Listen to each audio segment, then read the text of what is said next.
episode of American Spirits, wherein it is our ambition to conclude our saga of the Second Bank of the United States. How are you tonight, George? I'm doing well. How are you?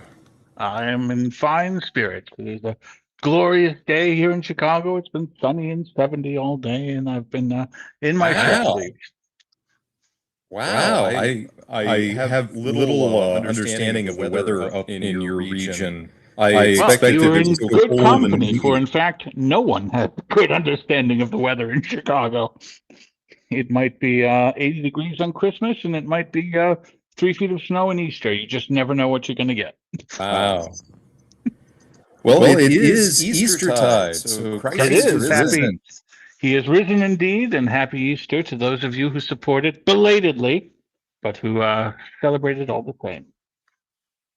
Well, we just had Easter this past Sunday. The Church of the Holy Sepulchre was reopened in time, and the Holy Fire did descend, and we were all extremely happy.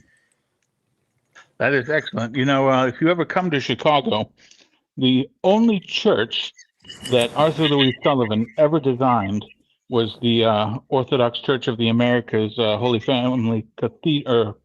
Is it Holy Trinity Cathedral in Chicago is Sullivan's only church. He who famously spawned the aphorism "form follows function." Oh, interesting. Well, I wonder what that looks like. Oh, it's gorgeous. It's not very big. Oh, yeah? It is an absolutely gorgeous church. It's one of my favorites in Chicago.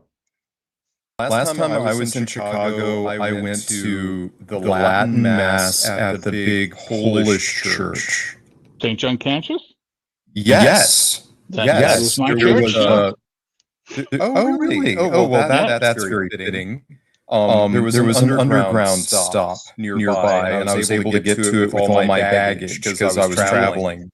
The Chicago Blue Line, I know it well. They let me hide my bags in the coat closet during service. I was very thankful for them, and it was sublime, of course, as the Latin Mass always is. Were you? Did you happen to be there when the orchestra and the choir were performing, or was it just the Schola? No, it was. I think it was a low mass that I was able to attend, but I was very thankful for it, and I would go back any opportunity. I understand that's a very famous production of the Latin service there in Chicago. The high masses there are just absolutely glorious. People come from every adjoining state to participate. It is a magnificent celebration of the Eucharist. That's wonderful. But we are getting off track into apostolic territory here. So we're back toward the Bank of the United States. Absolutely, yes. We have plenty of material to cover today, and it's fun stuff. This is where all of the tensions that we've developed in our previous episodes all come to a head, and we finally get an executive ruling on the matter. In spite of McCullough versus Maryland and all the rest, in spite of the great development of the bank over several decades of the early republic, it comes to a head in the 1830s, and the bank is killed by the great Andrew Jackson, who steps in and opines and vetoes the bank recharter. So we will go first to develop the themes leading to the second bank. We kind of left off right at the cusp of the founding of the second bank of the United States. So the federal finances are in great turmoil in 1812. We should recall the Federalist Party, for all their increasing sectionalism at this time, which is a big liability. As it turns out, the Federalist Party later collapses after the Hartford Convention. Their kind of obstinate refusal to participate or even cooperate during the War of 1812, and the party implodes and dies with the the relative success of the prosecution of the War of 1812. They are kind of left holding a lot of liabilities after that. They're seen as unpatriotic, sectional, and even treacherous because of the Hartford Convention, which was held at the worst possible time. It would have been an auspicious time to hold a secession convention had they received favorable news out on the wires, but they instead got the very worst possible news that peace had been negotiated and Andrew Jackson had won at New Orleans, and that George, was if I could break in for just a moment, we're apparently having some issues with your audio. You're apparently echoing. Let me see if I can fix that. One moment. My apologies. Okay. One sec.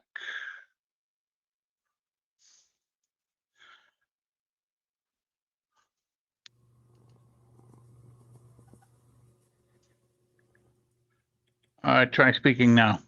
Okay. Is that any better? It sounds fine to me, but you've sounded fine to me the entire time, so I don't know how chat is taking it. Let me turn on the stream audio for a moment. All right.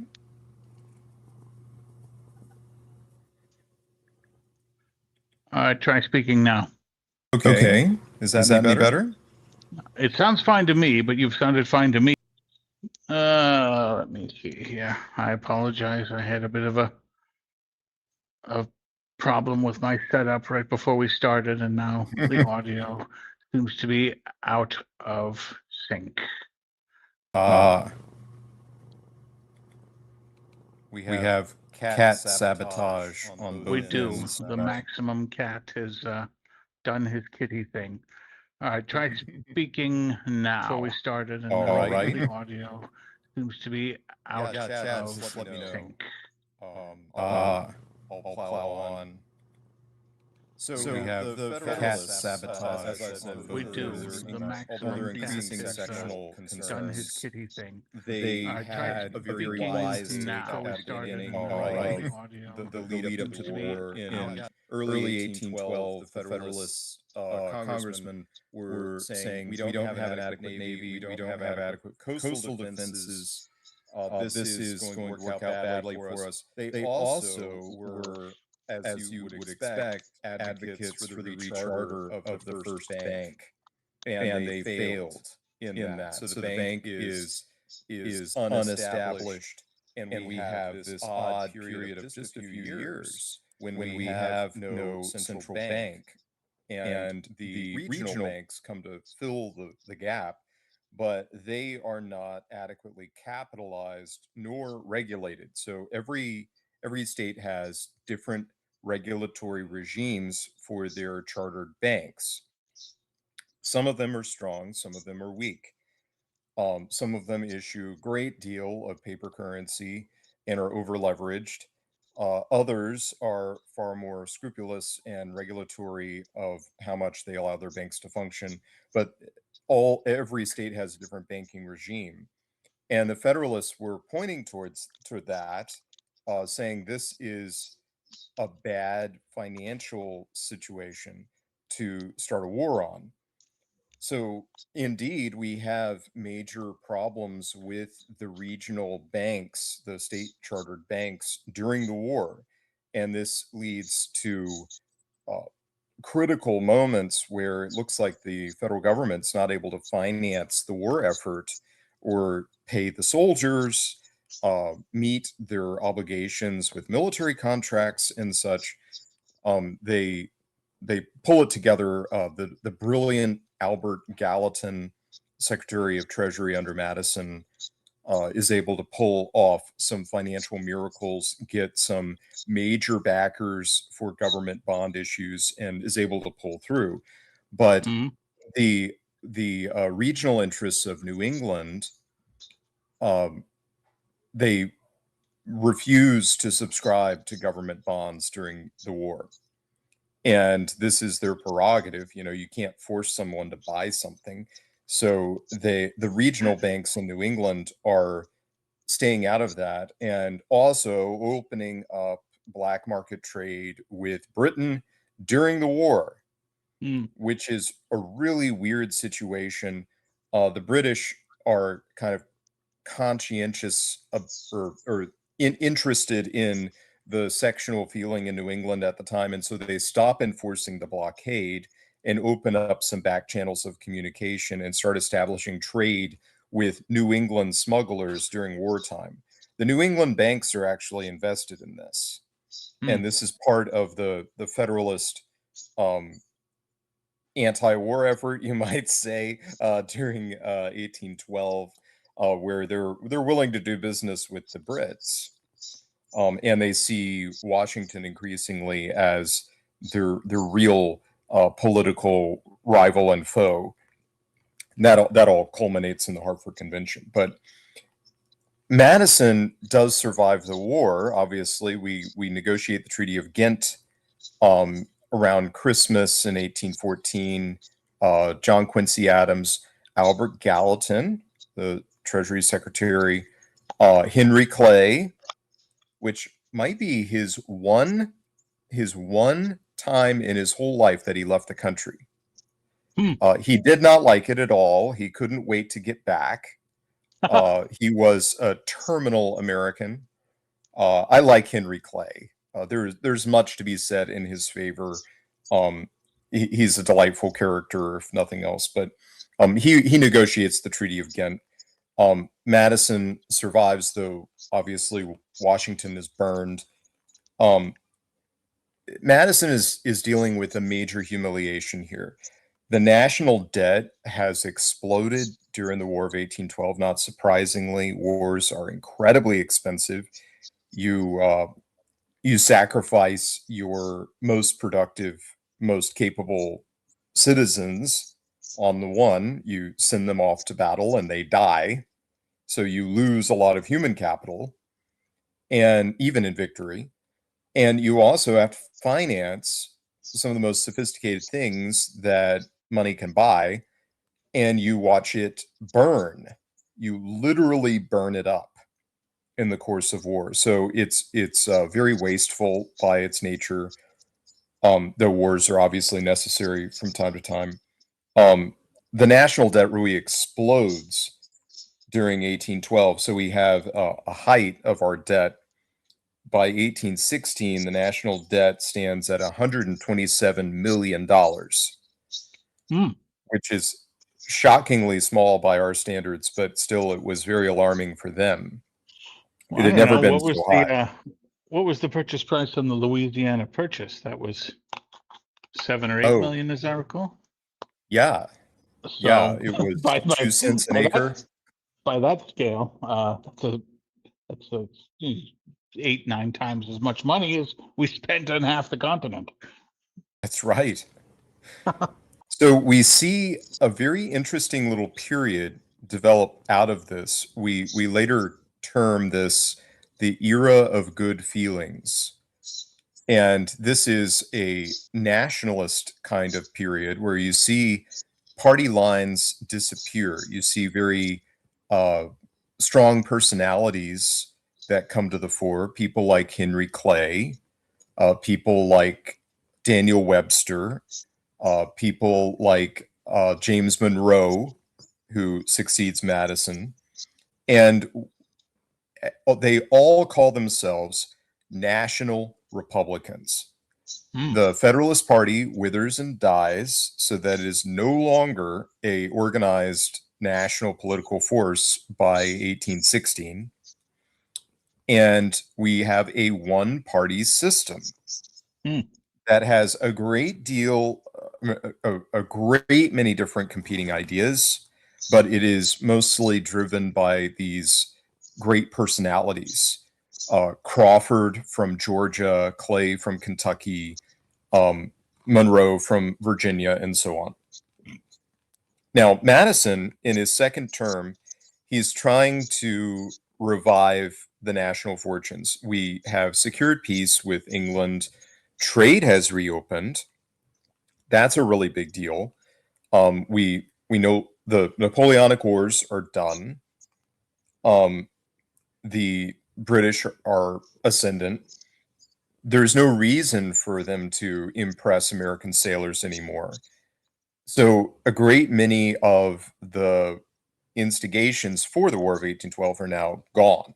They no longer exist. So in 1816, Madison makes a really surprising turn. We remember Madison has been very skeptical and often vocally an opponent of the Bank of the United States. In 1816, he actually pitches for its recharter.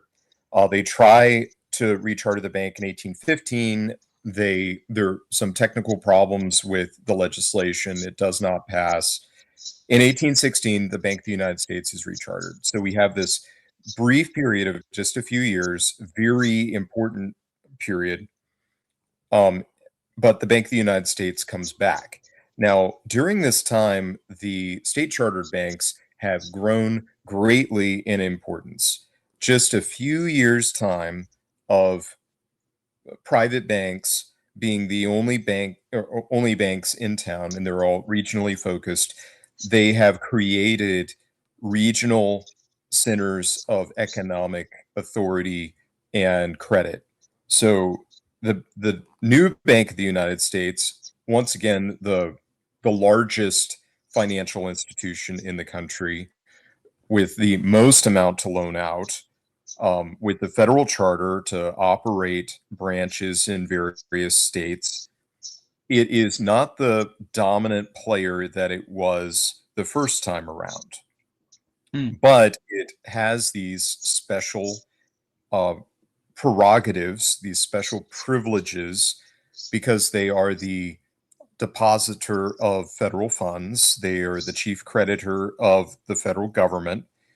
And we find really curious divisions among the congressmen. Surprisingly, you have the early John C. Calhoun, who supports the recharter of the bank.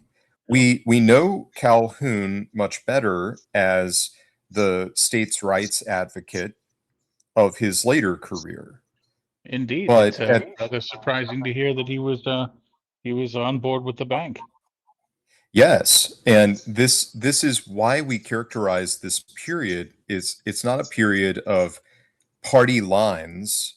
It's not a period of major divisions between the sections. It's a period where a lot of people are coming together through a general recognition of common existential problems for the country. And an era without factional rancor. Well, there is plenty of rancor, but it's mostly personal. And it's a curiosity. So Calhoun's biographers will refer to this as his nationalist stage. Not only is Calhoun amenable to the Bank of the United States, he's also amenable to big outlays for national projects. He votes for funding for lighthouses. He votes for funding to remove obstructions from rivers. In other words, internal improvements. He votes in favor of a bigger navy. These are things that the Jeffersonians, the old Republicans, have always been very much against. But we see the old Republicans; they're still around, but they are kind of in the background. They're the naysayers. They're the Dr. No of the period, like Ron Paul, who's always voting against things for scrupulous reasons. Funny enough, Daniel Webster is on the scene for the recharter of the Bank of the United States. In 1816, Webster is opposed to the recharter. Webster is not the consistent party line Hamiltonian. In this case, Webster is actually advocating for the independence of the newly strengthened regional banks of New England. He does not want the Bank of the United States competing against New England regional banks. And we recall the special independence of those regional banks, the refusal to subscribe to government bonds during the war, and so on. So we see some really curious sorts of political allegiances at this stage. Stephen Girard, who we recall from our last session together, the man who bought the Philadelphia branch of the First Bank of the United States, probably one of the richest men in the world at the time. He is an enthusiastic supporter of the recharter, and he buys a lot of the stock in the new corporation. So he buys into it. There's a lot of enthusiasm in the merchant class, in the industrial section, though there's a curious split in New England. There is a group of New Englanders, or a faction of New Englanders, who are very interested in trade. They are building ships, they're ship owners, they are middlemen, merchants. They are importing British manufactured goods in large quantities. This is the maritime region of the country, and this is the big business there. So there's a curious division between them. Some of them want to invest in industry domestically, and they favor the Bank of the United States. Another faction, it's actually the larger faction in 1816, are opposed to the Bank of the United States and are wanting to develop their own local institutions, local banks, state charter banks, and they are most heavily invested in the import from Britain. And this is an important feature. It's going to come up in a moment. We have John Taylor in Congress. We have John Randolph in Congress, both of Virginia. The old Republican opposition. These were the guys that are frequently at odds, even with Thomas Jefferson, about federal power. They are always opposed to these big national schemes like the Bank of the United States. They're important because their ideas come to the forefront later on. By the time we get to the 1850s, a whole generation later, the old Republican strict construction of the Constitution becomes the rallying line for the Southern Democrats in the lead up to the Civil War. So the old Republican presence here is minor in 1816. They're just a minority opinion, but their work in this time is later referenced and grows in importance. Also in 1816, in addition to the recharter of the Bank of the United States, we also get a massive protective tariff. So in the recovery after the War of 1812, we see President Madison advocate for a protective tariff and sign it into law. Once again, we see a lot of Southern Republicans, people that were associated with Jefferson, come out in favor of the 1816 tariff. Now, this is a special tariff. You remember trade has been reopened with Britain. The Napoleonic War is over. We're now importing a huge amount of industrially produced goods of all varieties from England. And the 1816 tariff is a temporary tariff. It's only supposed to last for a few years, and it does expire. It is protecting American manufacturers of many varieties. So we also need revenue. We need to pay down the big war debts. And this rallies a large majority in Congress from both sections. Again, John C. Calhoun supports this. Daniel Webster is opposed.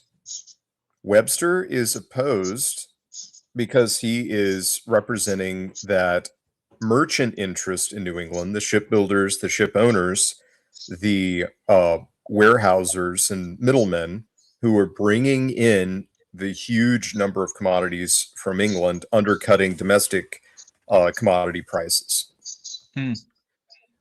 So we again have this curious split, kind of unexpected allegiances, but the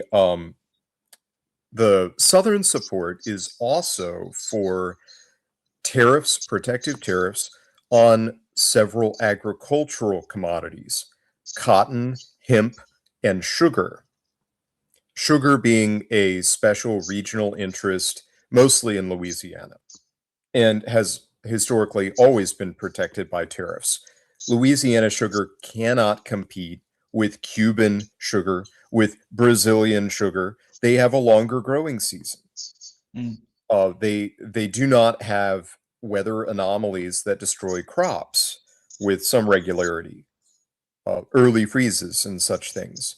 Louisiana is just barely profitable for sugar, but it's a special crop there, and in a couple other places. South Georgia, Florida also have sugar, commercial sugar today. But back then, that was a special regional interest, and it won over some Louisiana legislators. The hemp is mostly in Kentucky. It's a textile. It's like an industrial fiber, not for smoking or anything. But the cotton, obviously, a big interest in the South. So this brings over agricultural congressmen to support this protective tariff, but it also protects iron, leather, paper, glass, cabinet work, so like skilled carpentry, fabrics, textiles. Now, the textile element is really important because this becomes a huge investment, particularly in New England. They start importing domestic fibers, cotton from the South. They start manufacturing it into fabric in New England, and then selling the finished commodities to the domestic American market primarily. I want to break in here. One of the fascinating things I read in Captain John Smith's account of his sailing up the New England coast was he identified the fast-flowing rivers of New England as being perfect for mills, which, given the time he was writing, I was very surprised that was something he would recognize. But he actually postulated that New England's industrial capacity would far exceed England's because of all these fast-flowing rivers for excellent mills. Indeed, and they have a great deal of fall lines in close proximity to the sea. So I'm trying to remember some of these towns: Lowell, Massachusetts, Fall River, Massachusetts.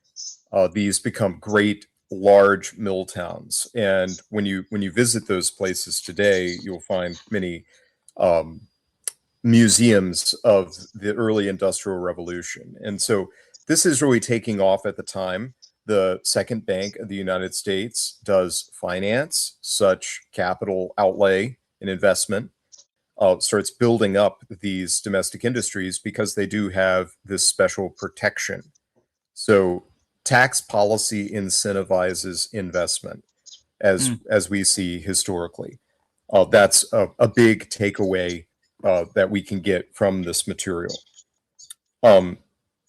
Again, we see in 1816 the old Republicans to oppose this on the old lines.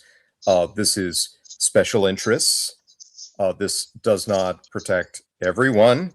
You know, it's specifically listed out the industries that are protected by these special protective tariffs. And as I mentioned before, the 1816 tariff does have a time limit on it. It is specifically there to counteract the massive flow of cheap goods from England, who has a much better industrial capacity than we do at the time. They can produce far more for less than we can, and we don't want to extinguish our native industries in this period. We also are taking the revenue not for, well, we do have big national projects on the horizon, but we're primarily using this tariff to pay down the national debt. Curiously, the Federalists at this juncture in 1816, they're on their way out. They're rapidly decreasing, but they are also opposed. They are supporting the shipping interests. They are emphasizing we will have increased costs of goods in the marketplace because of these tariffs. So these are familiar arguments. These are the free trade arguments. And this is like the last gasp of the Federalist Party.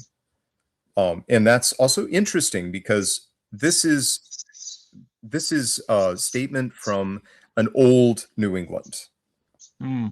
Before a massive transformation takes place there and it becomes the great manufacturing center of the next generation.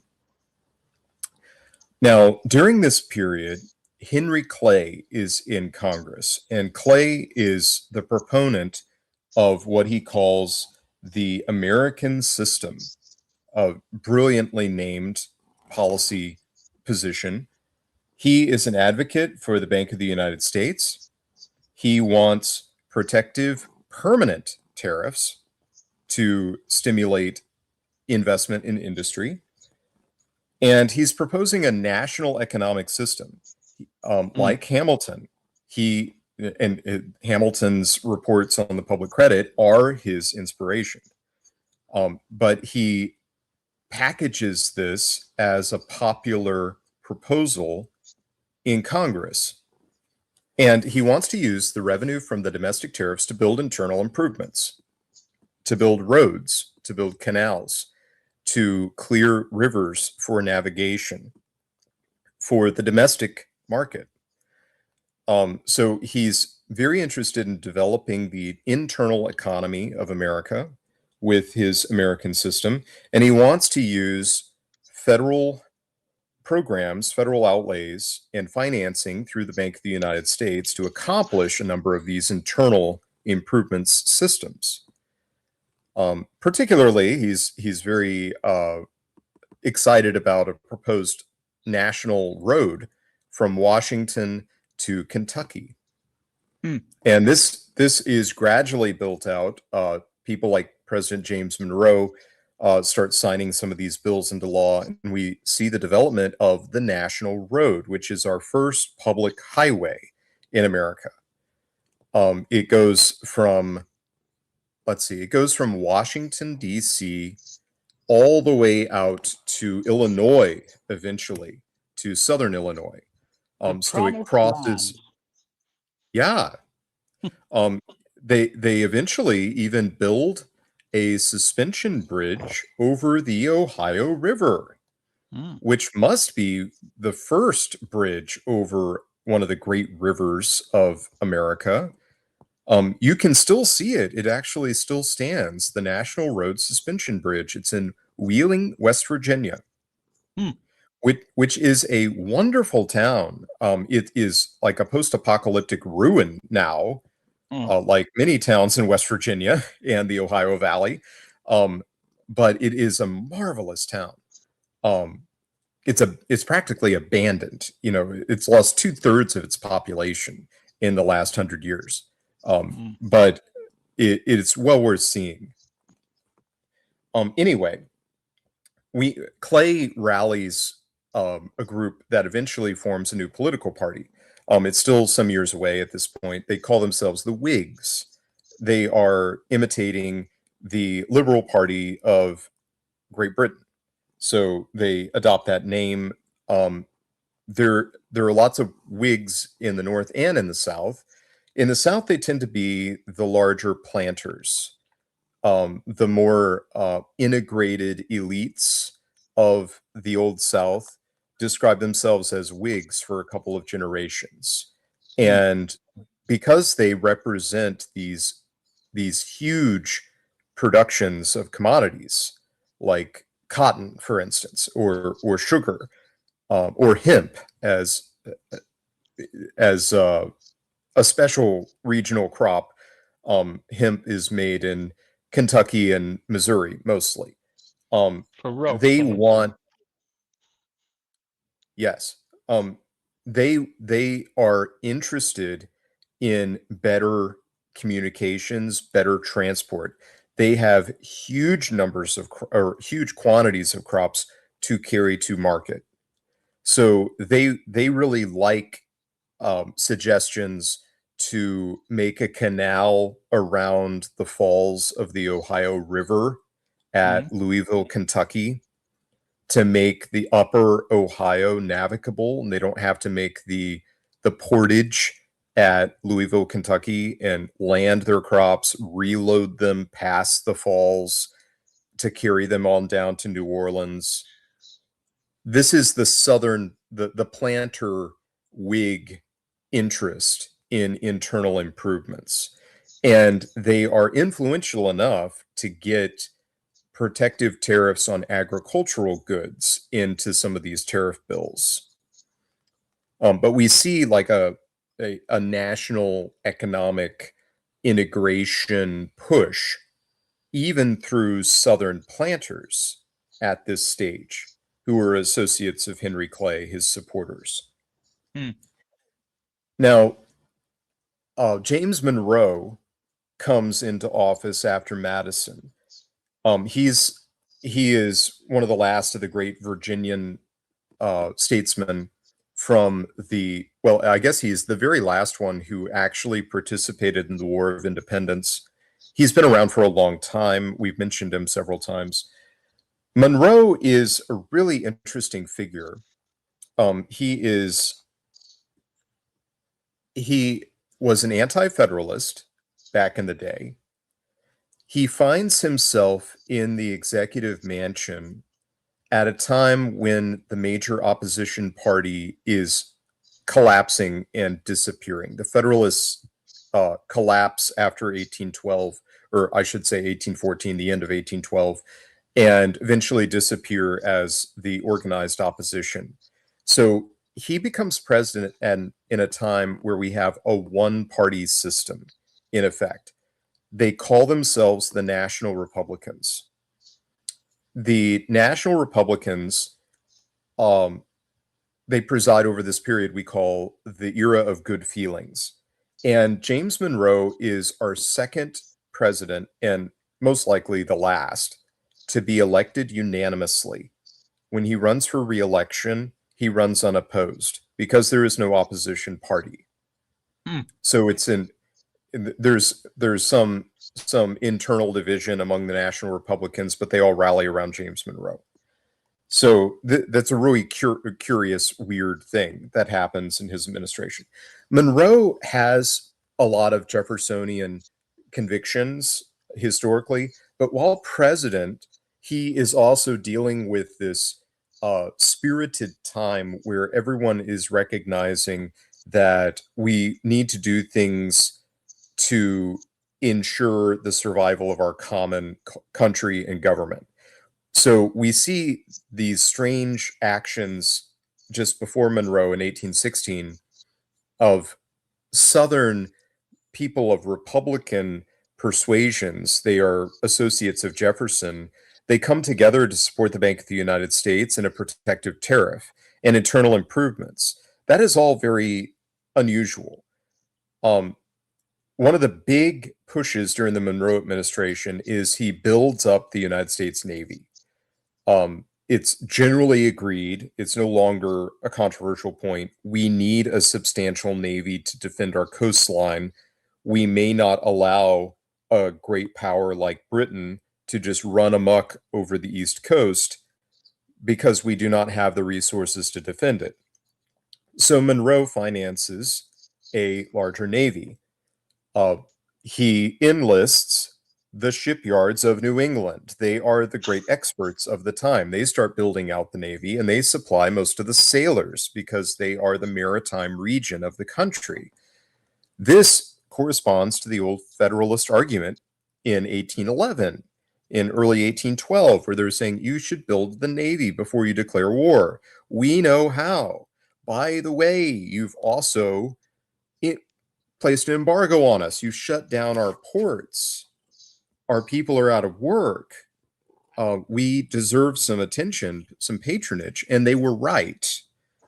They didn't get it, but Monroe belatedly gives it to them. He also begins a mammoth construction project that lasts for decades, the third system of coastal fortifications. This is the largest, most durable investment in national defense in our history up until the Civil War, obviously. But they build forts in a great many estuaries,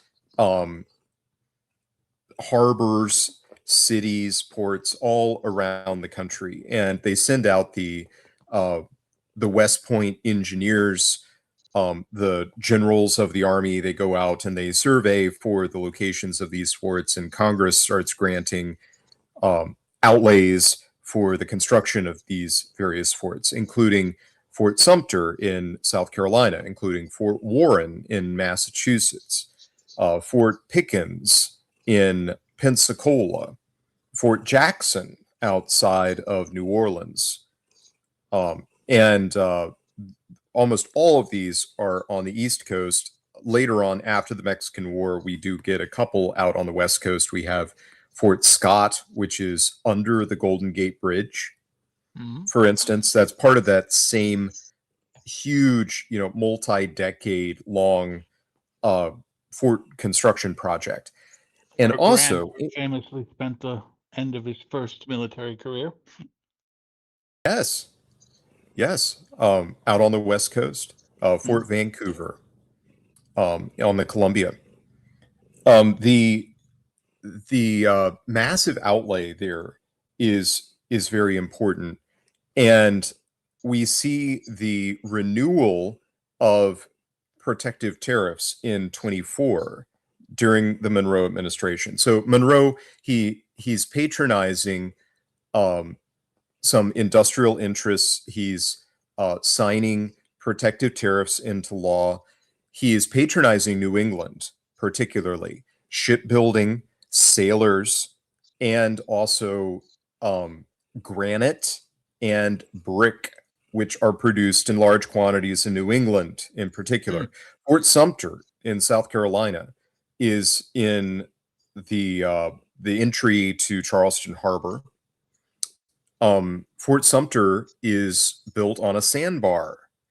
There is no island there, but it was surveyed to be the best possible place for a fort to protect the harbor. And so they brought down loads of granite from New England and dumped them overboard and built an island in the sandy estuary there. And then built Fort Sumter on that island of New England granite that they'd brought all the way down the coast for this purpose. So this was a very, very laborious process. And it's also a wise effort from President Monroe to bring the disaffected New England states back into cooperation. He isn't threatening them. He isn't mobilizing against them or their interests. He instead is patronizing them. And this, I think, is an example of wise political policy in our very large union. So in 24, as I mentioned, Monroe does sign another protective tariff into law. Unlike the 16 tariff, this is a permanent tariff. This is controversial, and we see the division between the North and the South on this one, as we did not see in the 16 tariff. We see a permanent tariff on wool. This is a particular New England interest. This is from the mountainous areas of New Hampshire and Vermont, and I suppose Western Massachusetts, Northern New York. They have wool industry there. And historically, a very important regional interest. They get protection from foreign competition. Iron products, textiles. Once again, this is another special patronage to the mill towns. Again, we see the rallying of the Southern Whig contingent. We have protection for sugar and hemp in the tariff. Also glass and lead. So a number of industrial products protected here. Henry Clay makes a speech for this. He says, "Our remedy consists in modifying our foreign policy and adopting a genuine American system We must naturalize the arts in our country. By arts, he's meaning manufactures. We need to have our own domestic manufactures. By adequate protection against the otherwise overwhelming influence of foreigners. So this is a national economic policy, but it involves, as all such policies must, specific recognition of particular interests. So it's a long list of protected interests that we find in this bill. He says the sole object of this tariff is to tax the produce of foreign industry with the view of promoting American industry. Now, he also proposes, and we see the development of this, using the revenue from these tariffs for canals, for port improvements, for internal river navigation, the internal improvements that were originally pitched by Hamilton. And obviously wants to use financing from the Bank of the United States, either for private capital to make these investments or for the government to do it, which he is in favor of. This one was really close. The 24 tariff, it was 107 in favor, 102 against in the House. We do not see this very close line in the 16 tariff. So we see when it comes to a permanent protective tariff, this is a much more contentious issue, and we see beliefs about federal power coming to the forefront. In the Senate, additionally, it was also close, 25 in favor, 21 against. So it does pass, and the president does sign it into law. We see an increased civil service. Well, I should say, with that 24 tariff, the old Republicans come back. They say, "We told you so. You should never have supported this stuff." And we see almost universal Southern opposition to this tariff, which is important when we think along the lines of the sectional division that develops in the subsequent decades. Now, Monroe, during his administration, he is increasing the civil service. We have, because of the protective tariff, a great many more customs officials, many more customs houses built in ports of entry, and a greater bureaucracy because of the complexity of the various protective duties. There is an increased bureaucracy. The expansion of the Navy, the expansion of the construction period of the fortress program. This involves a great many more government employees than we'd ever had before in history. And then we see the ascension of John Quincy Adams, who is a most intriguing figure. Historians have sometimes called him the most intelligent of all of our presidents. That's a hard point to contend. He seems absolutely brilliant to me. He was a Harvard man. He went with his father, John Adams, on a number of foreign service missions. He went to Holland. He went to France at a very young age. I think he was 14 when he first accompanied his father abroad. He later serves in the court of the Tsar in St. Petersburg. He knew classical Latin and Attic Greek fluently just to get into Harvard. So he was a man with a half dozen languages, probably. I don't know exactly how many he actually was fluent in. He comes into office after Monroe in most interesting period our history. We still call this the era of good feelings. Adams had distanced himself from the sectionalism of the Federalists, though he was a Federalist at the time, because he was outspoken in his opposition of the sectional claims of the Federalists and was always a Union man. He avoided the collapse of the Federalist Party and associated himself with the National Republicans. He succeeds Monroe in 1825.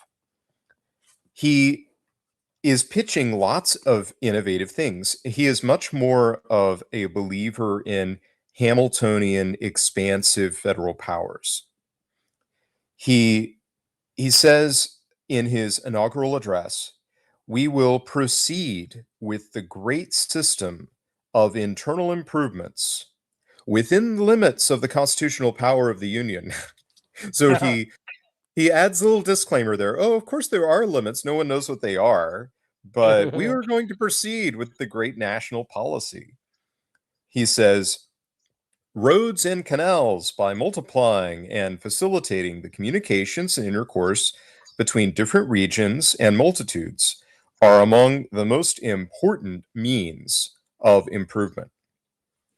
So we see him as the open advocate of Clay's system. This is important because it was actually a very narrow election in 25. Andrew Jackson very nearly beat him. It was so close that the vote was taken to the House of Representatives to break the tie in the Electoral College. And famously, Henry Clay, who was also a candidate in 25 or 24, as the case may be, I believe that's the year the election actually took place.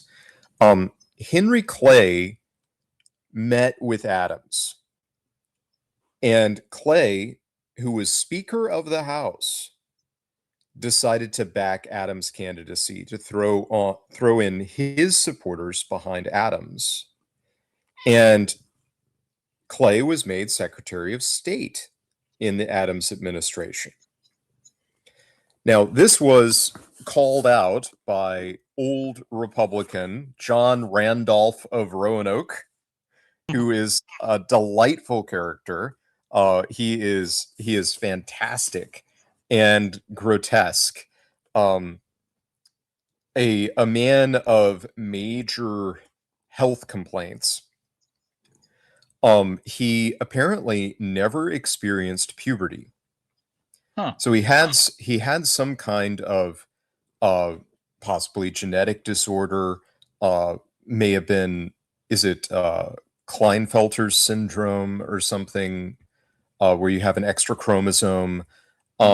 He may have in fact been intersex, never matured into full manhood, always had a very high-pitched voice, never grew a beard, had a bizarre complexion. They said he looked like an elderly child. So he was short of stature, had narrow shoulders, very strange figure, also in more or less constant pain from other medical complaints. He was an addict of opium for his pain. Nevertheless, was a brilliant old Republican and the subject of a celebrated biography by Russell Kirk, who wrote his doctoral thesis on Roanoke, or on Randolph of Roanoke, and later turned it into a book.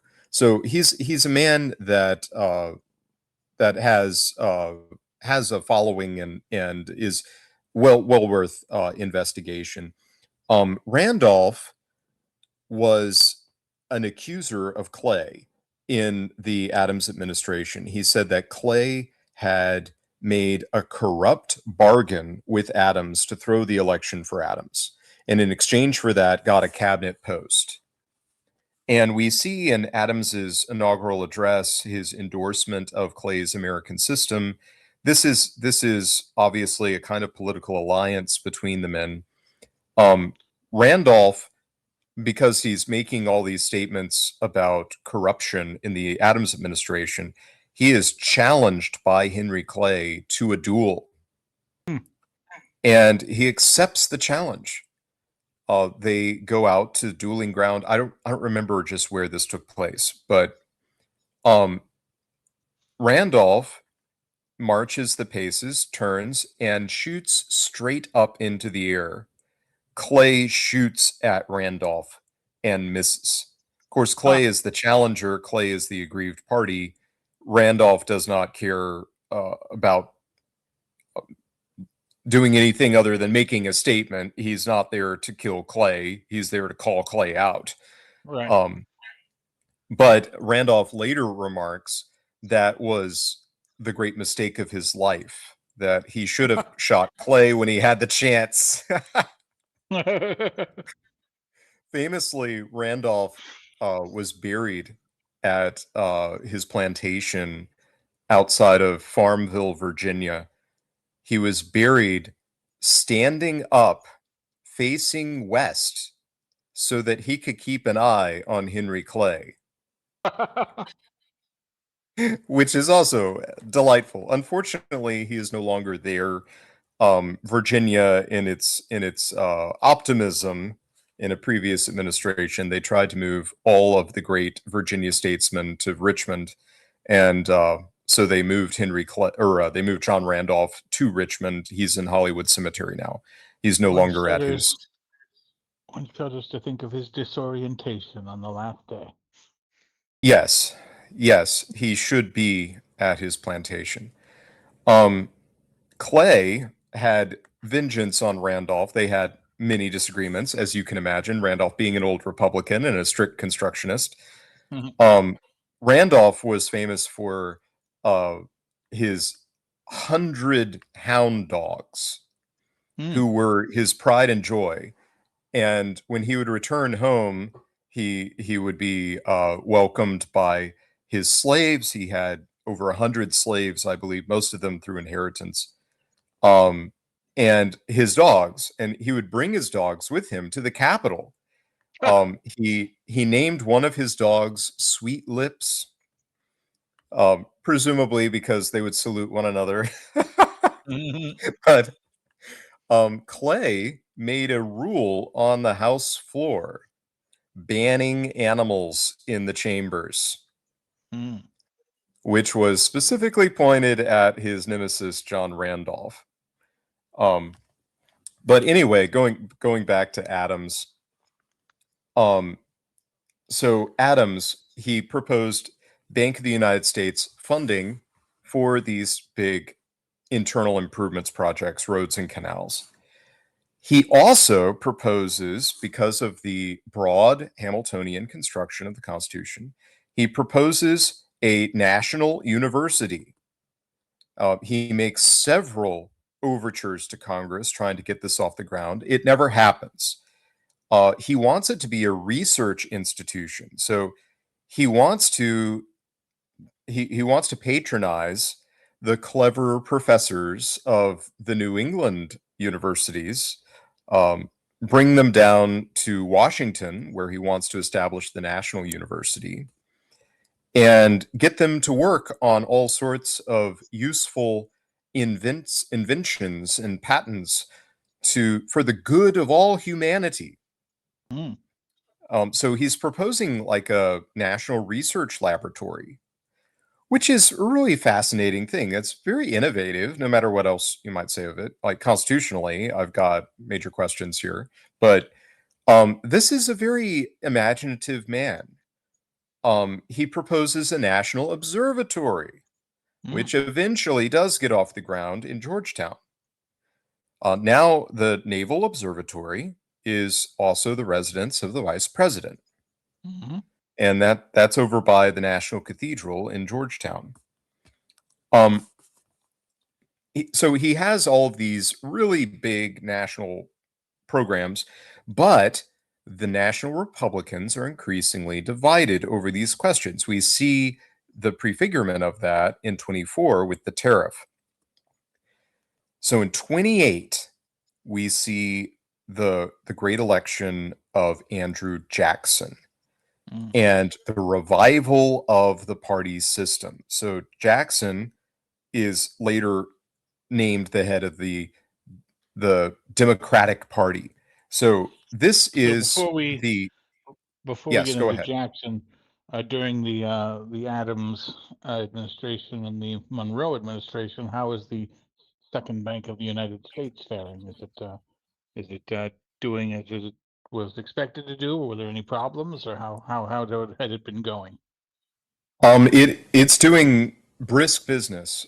This is a very good time financially.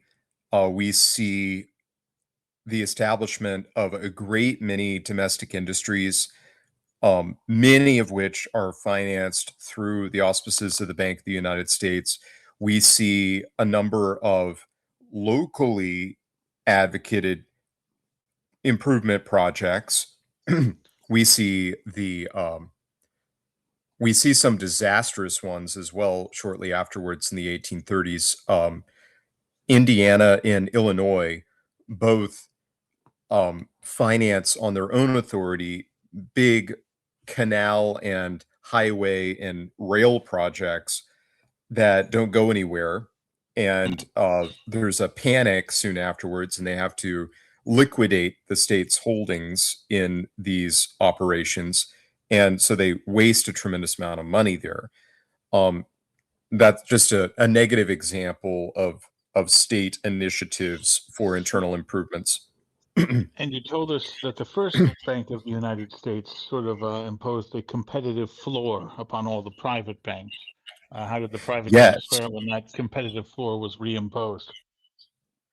Well, there are stronger private banks when the second bank of the United States is chartered. So the private banks have a bigger presence at this stage, and we see more regional initiative, more regional resources during this period. The second bank of the United States does not have the dominant financial position in the country in this second period of administration. They have local competition. Now, these are all state chartered banks, and so they do have limitations. They do not operate outside the limits of their states. But there are plenty of local financial institutions for the Bank of the United States to compete against. Once again, we see major disparities between the states, just as we did under the first regime. Some states are very interested in the integrity of their chartered institutions and put strictures on them, how many loans they might make against what store of capital. They regulate them.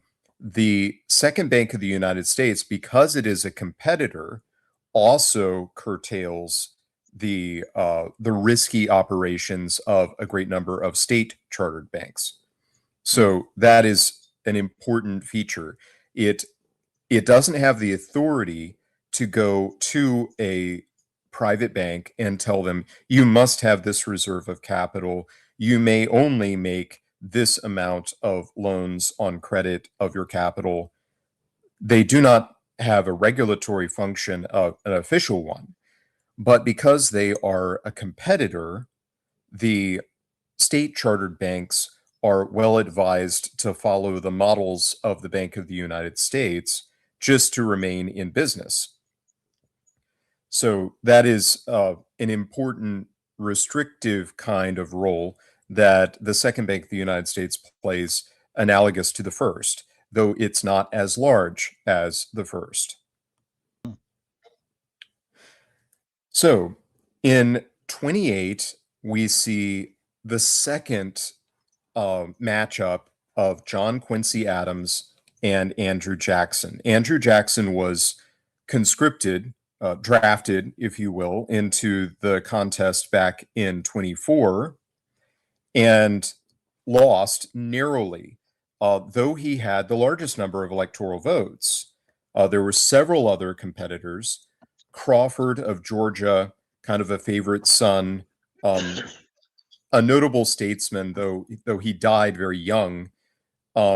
He was stricken with some kind of stroke or something in the run up to the election.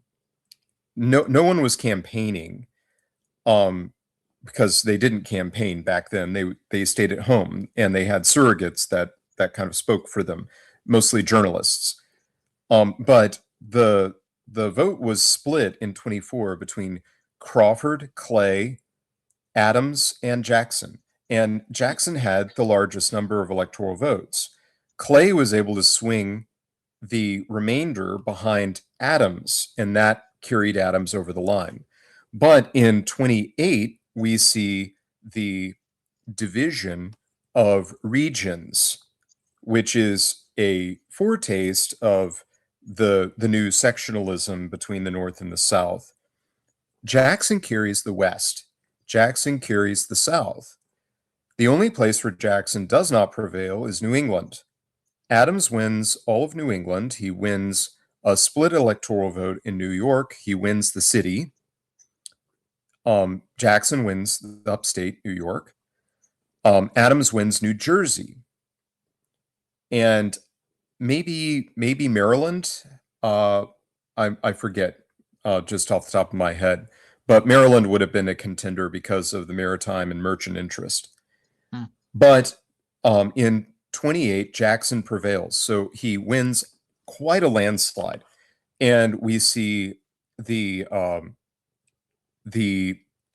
Eastern establishment is certainly all in for Adams. They are very alarmed by Jackson. They point out Jackson does not have any formal education, that he is a man of personal vindictiveness historically, fought several duels, actually has 2 bullets in his chest when he's elected from personal combat.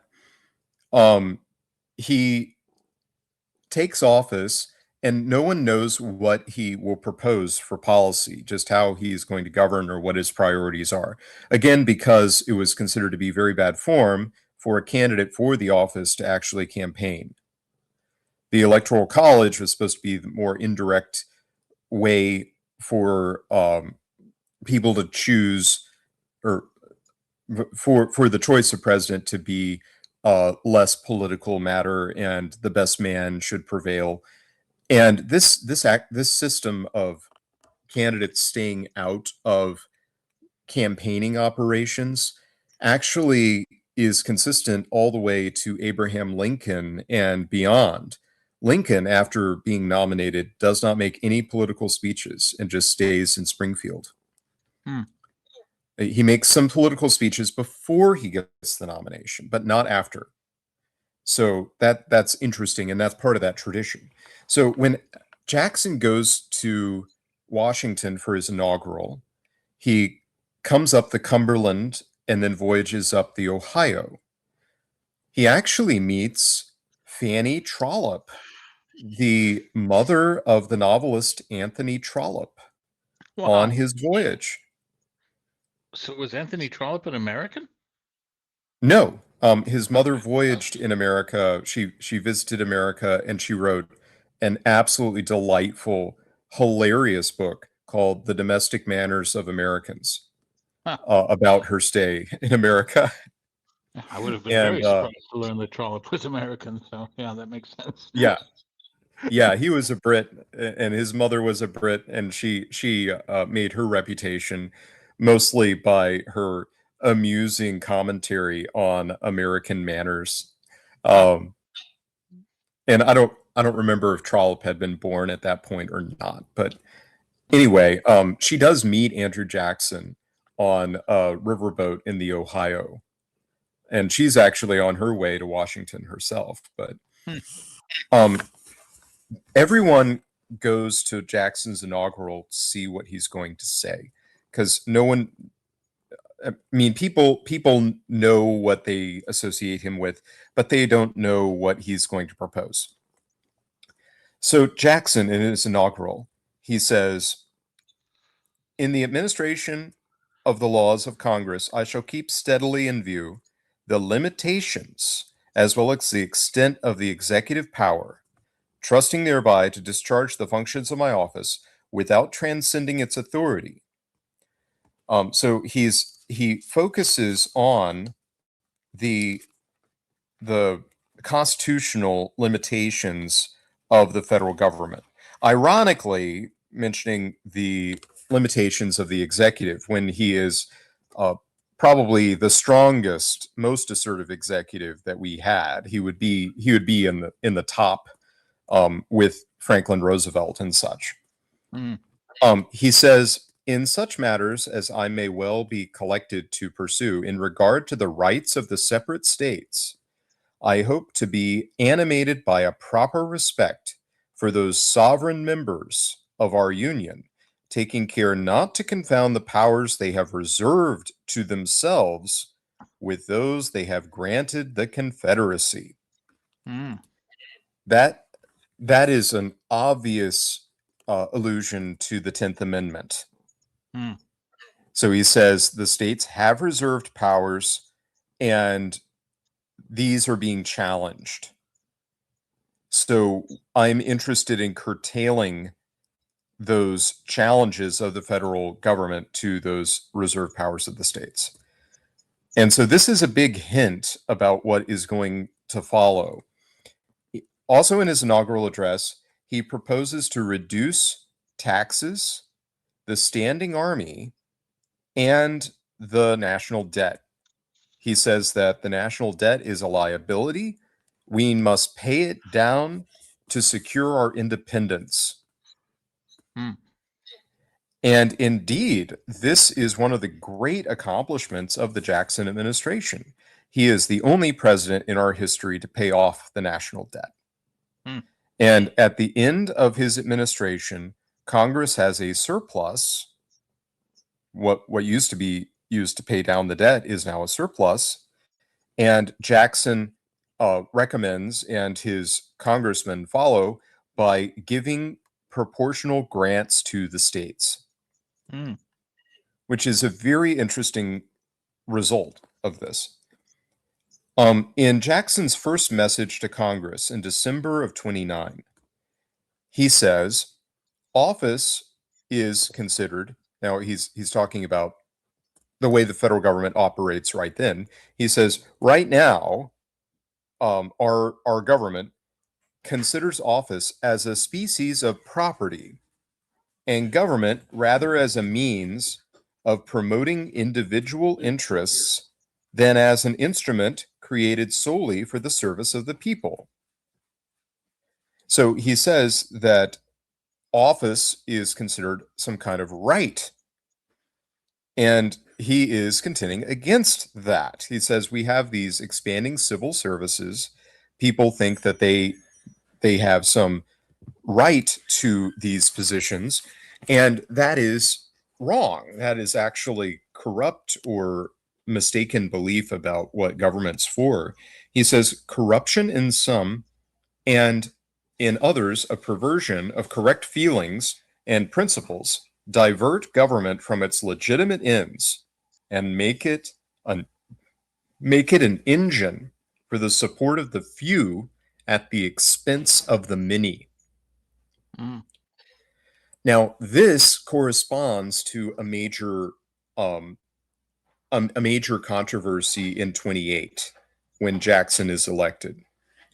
Jackson's surrogates are attacking the Adams administration and, by extension, the Monroe expansion, saying the civil service is full of corruption. We have lots of people that have been given these special government positions, these new offices, particularly in regard to the protective tariffs and these internal improvements projects, mostly proposed by Adams, though they don't get off the floor in Congress. Adams actually does not accomplish very much while he is president. He has big vision, but does not have the backing of the legislature. There are a lot of rumors of corruption, of people that are taking materials from their government offices and using them for private use, of embezzlement of public funds, of people with sinecures who waste their time in their offices and don't do anything productive for government work. There are rumors of government officers that report and read novels all day, and a great many rumors of corruption in the Bank of the United States. So, in his first message to Congress, Jackson is proposing civil service reform.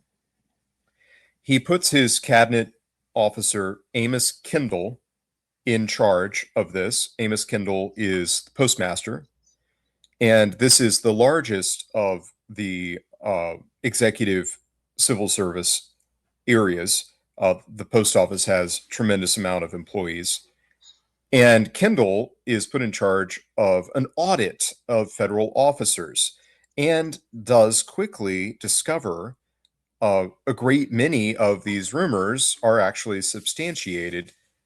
In the course of his 2 terms as president, Jackson manages to reduce the size of the civil service by 1/7. Some say as much as 1/5. That seems to me to be the high end, but he does trim down the civil service dramatically. He's also very interested in tossing out administrators who are opposed to his policies. He wants people in the executive department that favor his policies. So Jackson is then credited with starting the famous spoils system, which is the right of the president to choose his own civil servants down to local levels, such as postmasters in local communities and such. That there is no tenure of office, that you serve in the office at the pleasure of the executive, and that he may turn out the supporters of the previous administration in those offices for the supporters of the new administration. We find something very similar in Jefferson's administration with the controversy about the judge appointments in Marbury versus Madison. Jefferson was attempting to do that, but at a higher level. He was interested in federal judge postings in particular. In Jackson's case, he's not going after the judiciary. He's going after the broader civil service, which is greatly expanded. Jackson says no American has the right to a government job, and this is his pitch. So Kendall, I mentioned Amos Kendall. He is a Kentucky journalist, wealthy man, a philanthropist. Among other things in his life, he endows Gallaudet University, which is a premier school for the deaf. So he's a noted philanthropist, one of the great American philanthropists, but he just happens to be Jackson's hatchet man, as it were. Now, the real goal that Jackson is after here is the bank. And Jackson enlists the help of another Tennessee statesman, James K. Polk, who later on is president himself. James Polk is in the House. He is the chair of the Ways and Means Committee. And Polk attempts to audit the second bank of the United States. This is done for a couple of reasons. One, the Democrats, now we've progressed to Jackson, we can just call them Democrats and give up on the confusion of our terms for our political parties. The Democrats are out to audit these big federal institutions. They are opposed to the Bank of the United States. They associate the Bank of the United States, I think, unfairly with the badly run state institutions and associate risky and unscrupulous bankers with the Bank of the United States. Now, this is not how the Bank of the United States has operated. It has not issued bad script. It has been, because of its special character, the depository of the Treasury funds and all the rest, it has not been the cause of any panics. It has never collapsed. There has never been a run on the bank. It's always been good for its debts. But Jackson, when he goes into office, he says, "Everyone knows I have always been opposed to the United States Bank, nay, to all banks." And this is analogous to people like John Adams way back in the founding era. John Adams had very harsh words for banks as business operations, calling banking a species of fraud. And that is because of fractional reserve risk. They issue credit for capital they do not actually have and are moving money magically into the future. And this is just how banks operate, and it is a very strange operation. But there were plenty of people who did not like bank operations, who were in favor of hard currency and curtailing finance as an American industry.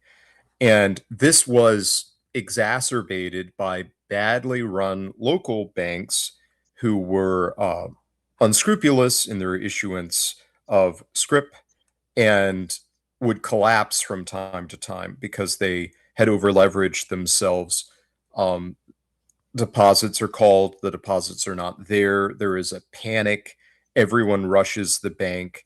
The bank calls in loans at the last moment, cannot save itself, and it results in the ruin of a great many people.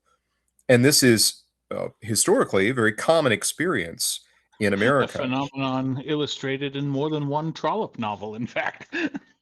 Yes, indeed. So we have an example of that sentiment with Thomas Hart Benton of Missouri, the great senator of Missouri. He was called Old Bullion Benton because of his monetary policy and his particular take on banking as an industry. He said, "It is a moneyed tribunal, the Bank of the United States." He associates it with the wealthy East Coast establishment, which are Jackson's political enemies, by the way. Hey, it's okay. Cat is complaining. He says, yes, he's not getting enough attention, so he's making demands. He says it's a money tribunal. I advocate a hard money policy against a paper money policy. So this is Benton against the Bank of the United States, which is issuing paper currency. In the absence of specie for broad circulation, we have a great many private currencies, the Bank of the United States being the primary. So Jackson, he faces off with the bank's supporters in Congress. This is led by Henry Clay and the old National Republicans, soon to be Whigs. The vote is called early. The Bank of the United States is actually supposed to last, it's been chartered to 1836, But Jackson pushes the issue in 1832. So the bank still has several years left in its charter. And this is because it becomes a re-election year issue, or an election year issue. Clay is wanting to contend for the presidency with Andrew Jackson. And so Clay has been incentivized to bring this to the table as well. Clay goes to bat for the Bank of the United States, and a vote is called. It is once again rather narrow, though not as narrow as the old tariff. 28 to 20 in the Senate in favor of the Bank of the United States recharter. 107 to 85 in the House in favor of the bank's recharter. Jackson brings it all to a head with vetoing the recharter of the bank in 32. Wow. He gives his reasons in a fascinating document, executive statement on the veto, which contains a great deal of constitutional argument. So, Jackson says, a Bank of the United States is in many respects convenient for the government. So he uses Hamilton's terminology. Yes, it's convenient. I don't deny that. He says it's useful to the people for many reasons. Entertaining this opinion and deeply impressed with the belief that some of the powers and privileges possessed by the existing bank are unauthorized by the Constitution, subversive to the rights of the states, and dangerous to the liberties of the people, I felt it my duty at an early period of my administration to call the attention of Congress to the practicability of organizing an institution combining all of its advantages and obviating these objections. So he had called for a new charter for the Bank of the United States on the grounds previously given to safeguard the reserved powers of the sovereign members of the Union, the states, and to protect the liberties of the people. He says the bank's recharter in 32 does not meet his standards. He says, it is to be regretted that the rich and powerful too often bend the acts of government to their selfish purposes. Distinctions in society will always exist under every just government. But when the laws undertake to add to these natural and just advantages artificial distinctions, to grant titles, gratuities, and exclusive privileges, to make the rich richer and the potent more powerful, the humble members of society, the farmers, mechanics, and laborers who have neither the time nor the means of securing like favors to themselves, have a right to complain of the injustice of their government. So he says the bank it has monopoly privileges as a private institution that give it special advantages over the entrepreneur, over the regular citizen. The corporation has chosen special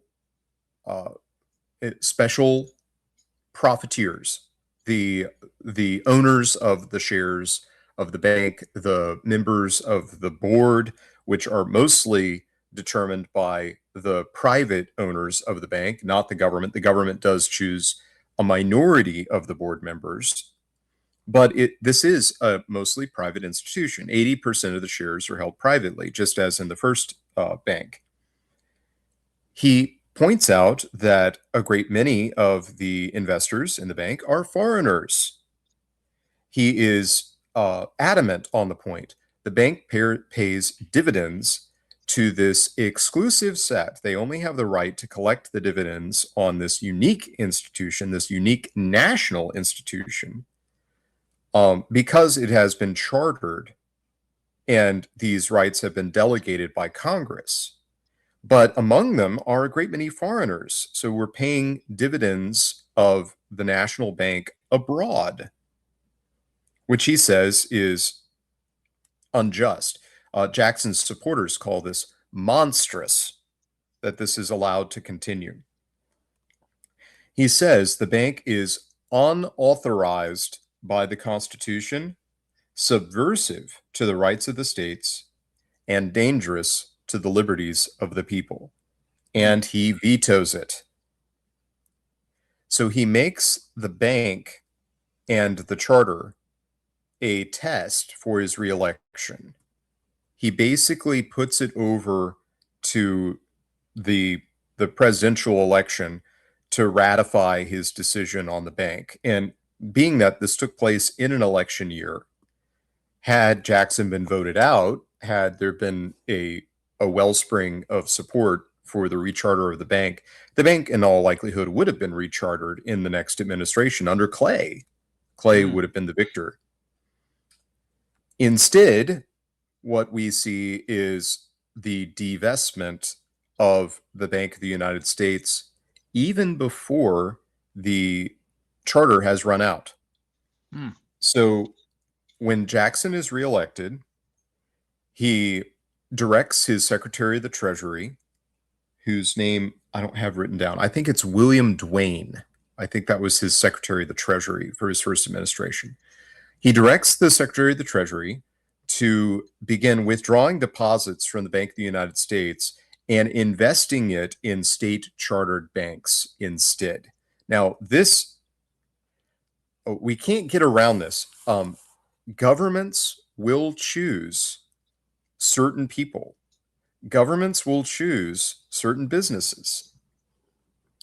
And this is an example of a different kind of favoritism. Jackson in his civil service reform says, no one has the right to a government job. In practice, what does it mean? It means Jackson's supporters have a chance to get a government job. Yeah. Jackson says the Bank of the United... Oh, go ahead.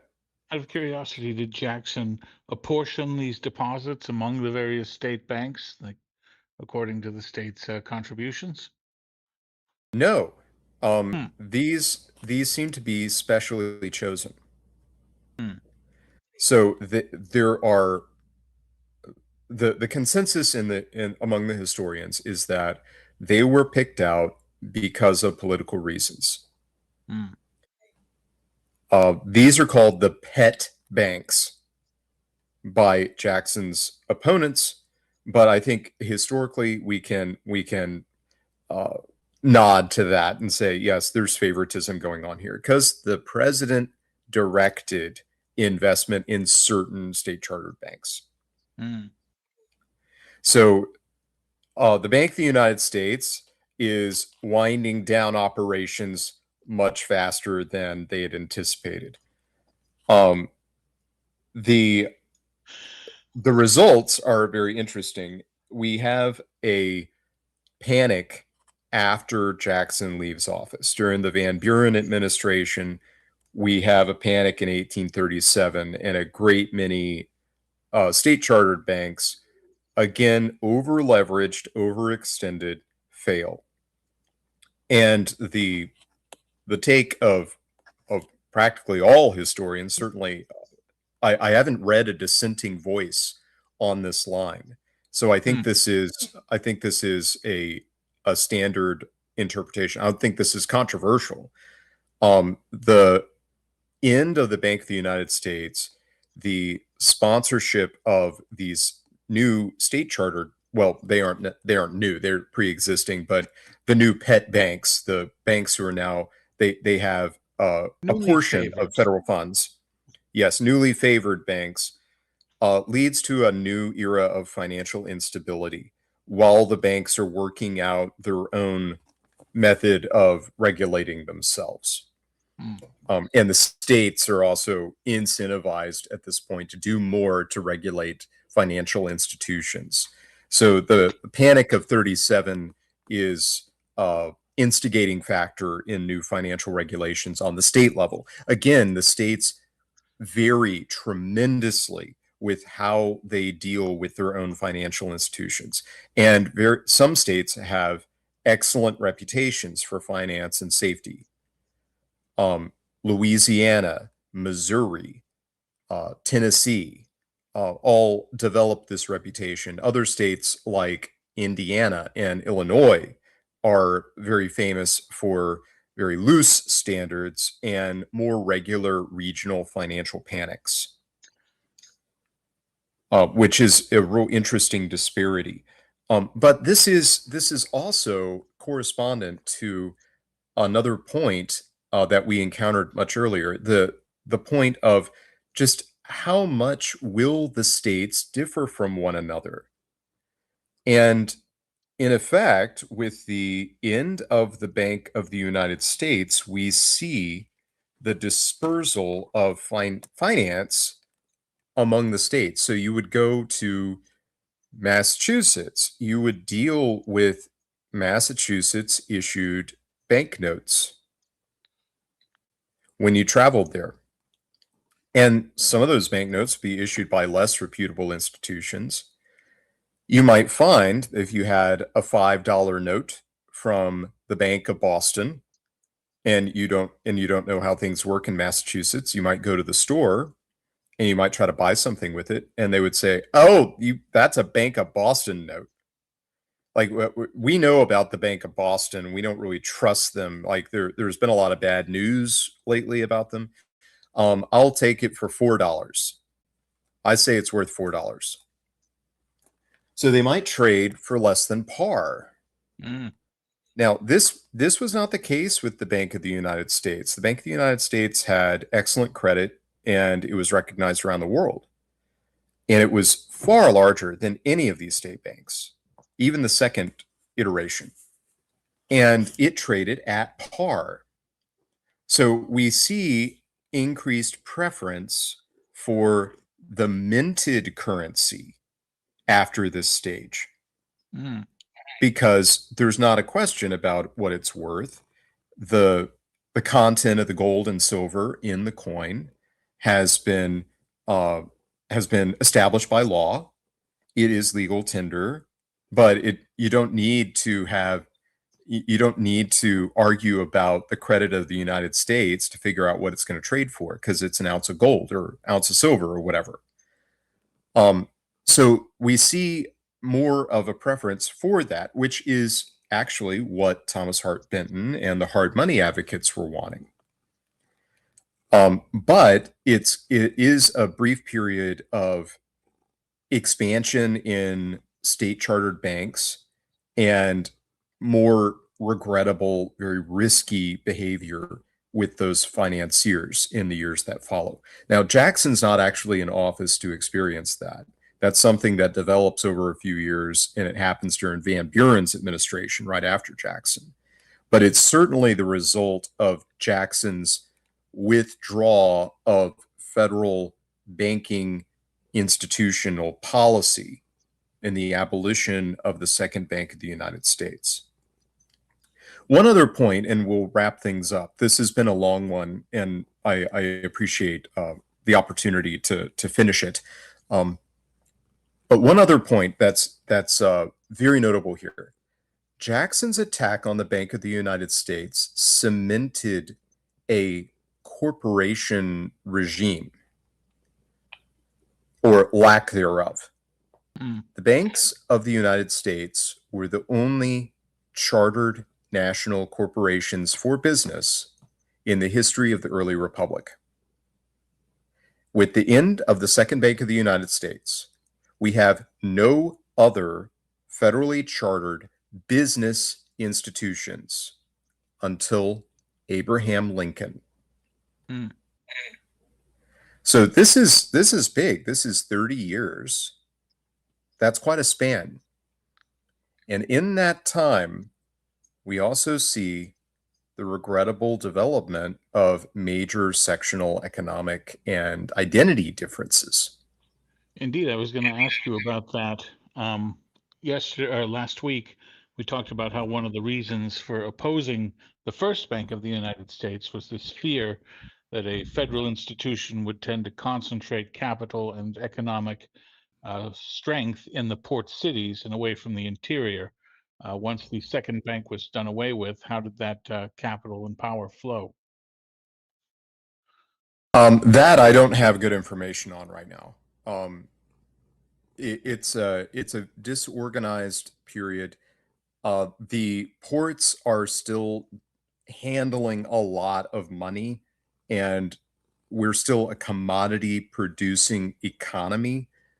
The vast majority of Americans are living in the countryside, engaged in agriculture. We're talking 80-90% of Americans. That describes their activities, their economic activity. They are producing commodities. They transport these commodities to the ports. They do their business in the cities with merchants, with shippers, and such. They will buy and sell in the cities and then return to the farms. And so there is a chronic lack of currency in the West, in the South.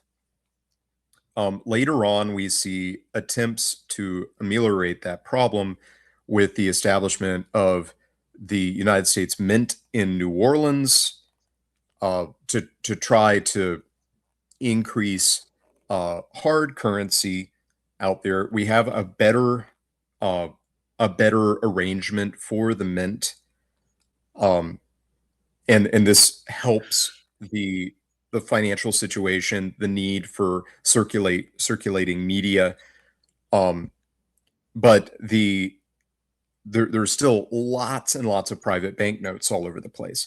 And so following Jackson's veto of the Bank of the United States, we see this very interesting period in American economic history where the states develop their own business corporations, their own financial systems, their own regulatory regimes, and we are economically diverging from one another. And this coalesces around the regions.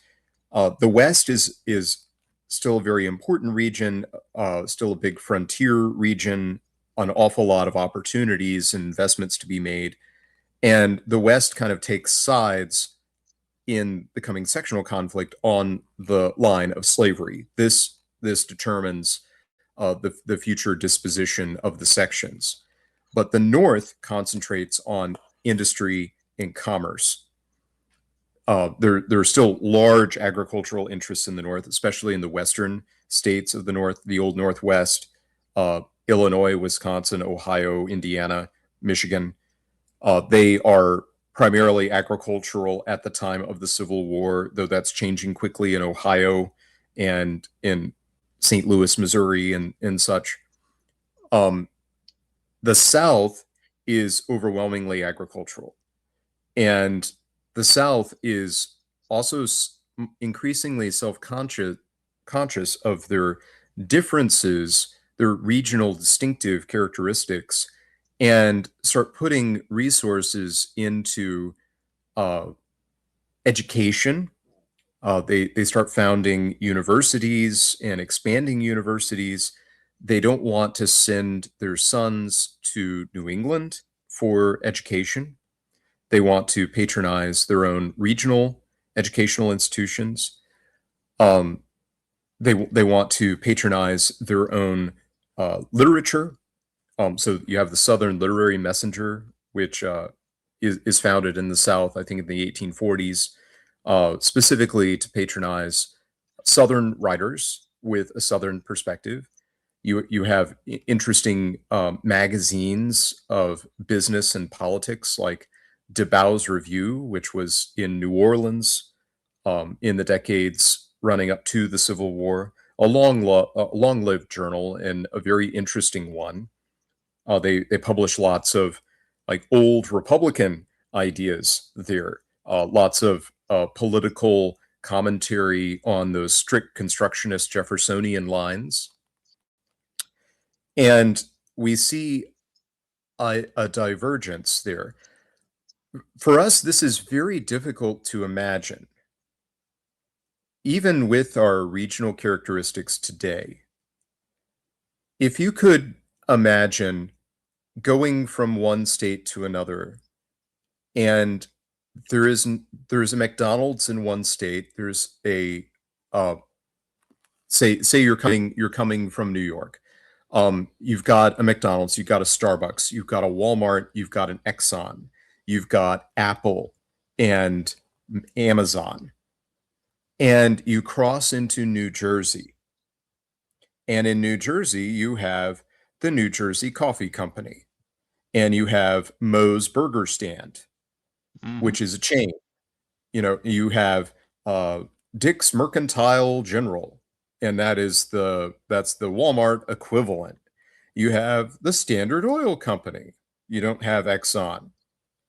And you've got some internet marketer sort of thing. If you could imagine that, plus like New Jersey banknotes and New York banknotes, like you literally exchange currency when you cross the state lines, and you're in the same country. The idea that we only have state chartered corporations is such a radical difference between our world and their world. Well, I think we can it's a radical difference on the surface, but underneath, that is the world we live in. If you're an Illinois corporation, you cannot do business in Indiana as of right. You have to seek the permission of the Indiana government and register as a foreign corporation. Nowadays, this permission is granted as a matter of course, but in principle, it's a privilege. It's not a right for one state's corporation to do business in any other state. And we bought into the idea, the freedom of the movement of capital, of goods, of services, of labor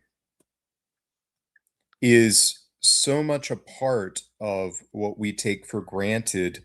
Maybe And your term in the bought modern world. Oh, go ahead. your term bought in is very descriptive because it is an ideological commitment to this freedom of movement that has created this situation. It's not structural.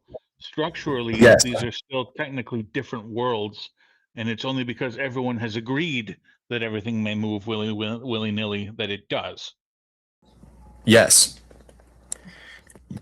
Now the change, the breakthrough on that point comes in the Lincoln administration, where he gets through Congress the Transcontinental Railroad Act in 1862, 30 years after Jackson's veto.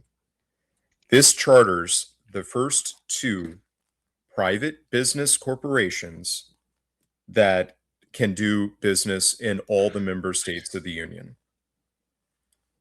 not subject to state charters. And those are the Union Pacific Railroad and the Central Pacific Railroad. And this is the new age of interconnectivity with modern technology, with the railroad. And the justification for it is obvious. If you're going to run a railroad from Iowa to California, then the company has to be able to do business in all of the territories between. Mm-hmm.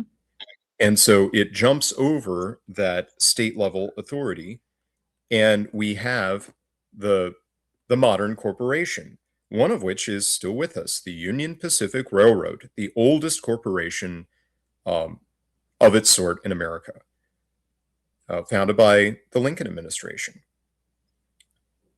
So we see a sea change at that point, and later on, of course, a new kind of federal bank, the Federal Reserve, which I know embarrassingly little about.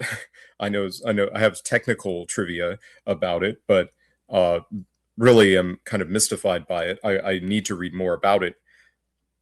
But it also conveniently concludes our series on the Bank of the United States. It's been quite a pleasure to do this with you, and I've enjoyed it very much.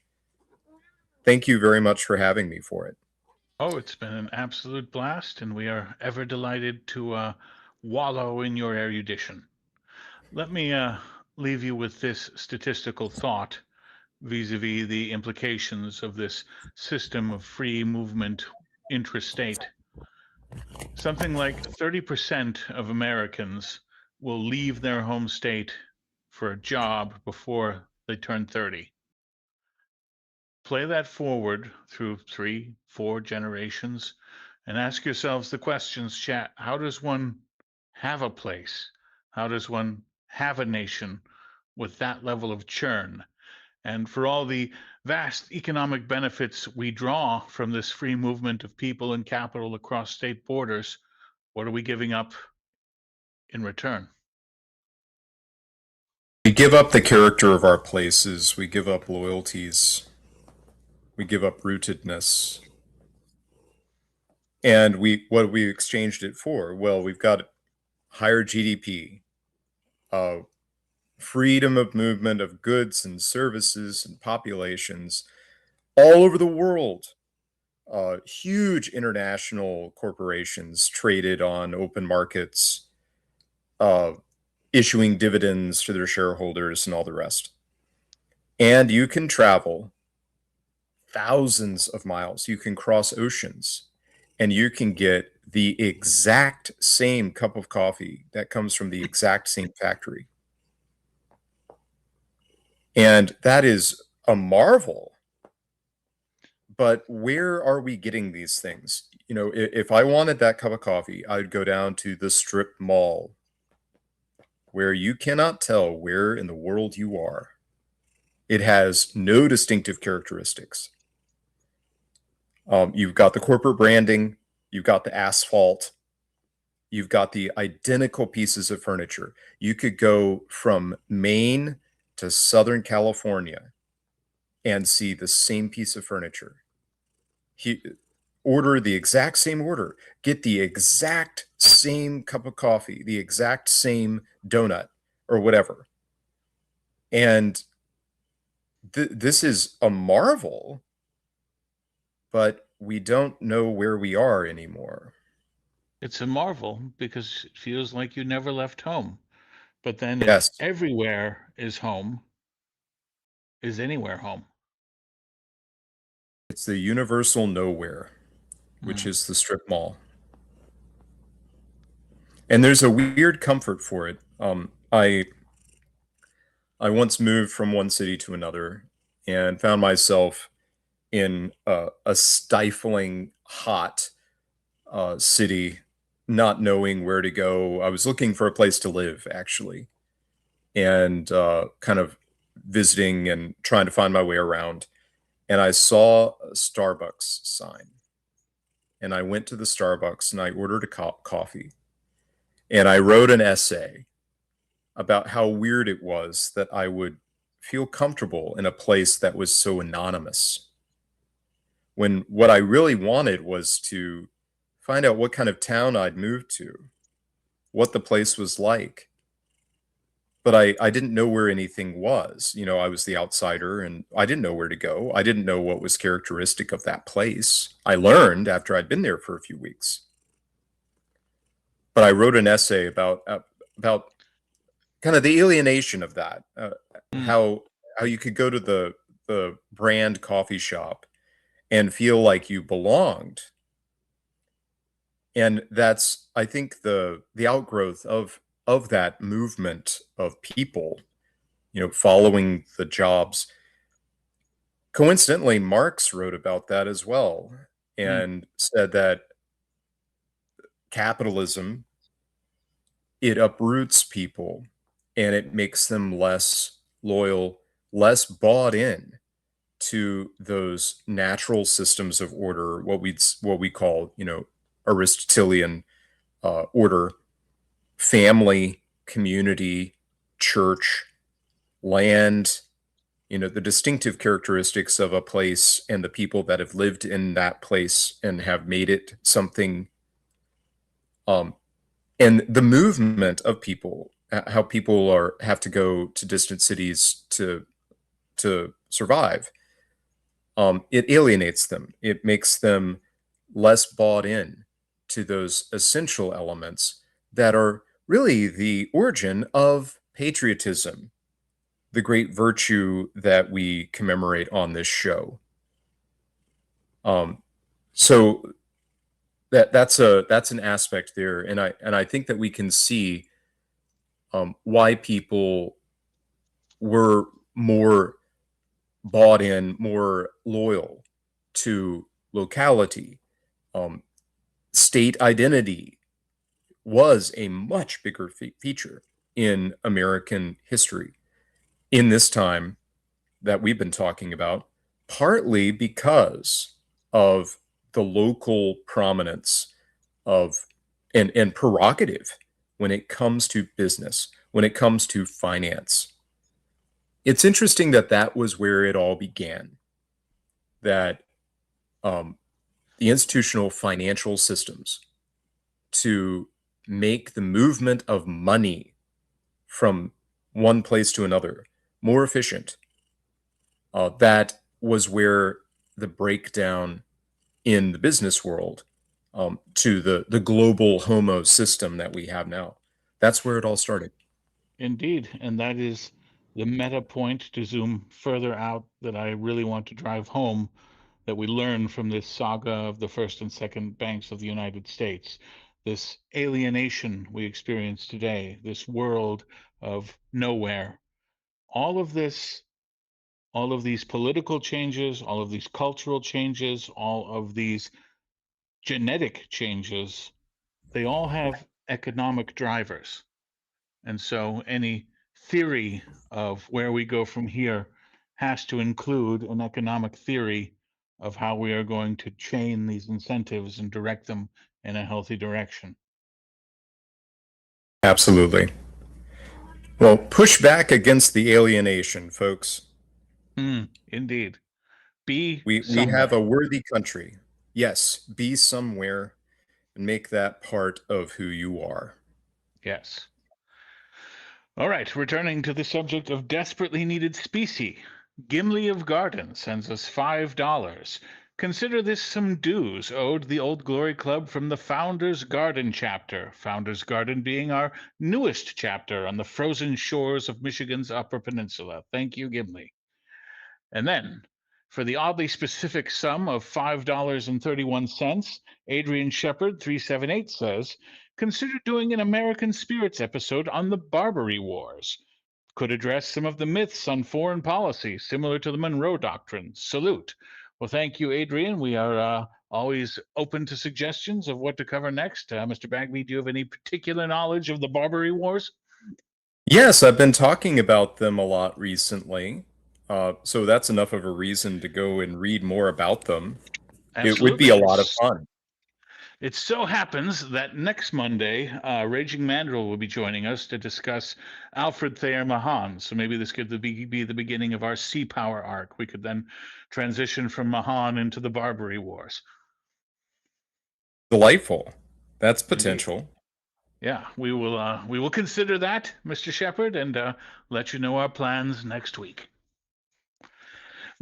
Mr. Bagby, any final thoughts or shillings or other information for the chat? Yes, indeed. I have a book about Andrew Jackson's administration, and I added in the appendix the inaugural address that I quoted from and his message to Congress, also his bank veto. They are all in the appendix of The Reign of Andrew Jackson by Frederick Ogg, O-G-G, Ogg.